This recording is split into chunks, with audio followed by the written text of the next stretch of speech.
আজকে বেরিয়ে পড়েছি বিষ্ণুপুরের পথে। হ্যাঁ, আপনারা যেটা ভাবছেন সেটাই। বিষ্ণুপুর মেলা তো আরম্ভ হয়ে গেছে। বিষ্ণুপুরে এটা 36তম মেলা, আর সামনেই গেট, আর তারপর গেট হয়ে প্রথমে আমি ভেতরে চলে এলাম। আর আসার পরেই দেখতে পাচ্ছি এখানে খুব সুন্দর সুন্দর অনেক স্টল বসেছে, যে স্টলগুলোতে কিন্তু অনেক সুন্দর সুন্দর ইউনিক ইউনিক জিনিস বসেছে।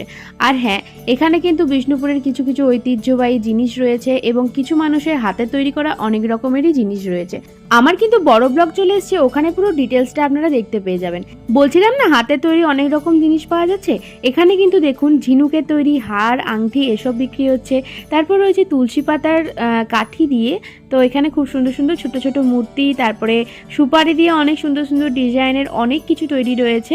আর এই জায়গাটাতে সবই জুটের সমস্ত জিনিস রয়েছে। পুরো মেলাটা কিন্তু অপূর্ব সুন্দর বসেছিল। আর এটা হচ্ছে যদুভট্ট মঞ্চ, এখানে 9 দিন ধরে কিন্তু সেলিব্রিটি আসবে আর প্রোগ্রাম হবে। দেখা হচ্ছে বিষ্ণুপুর মেলার পার্ট 2 এর মিনি ব্লগে।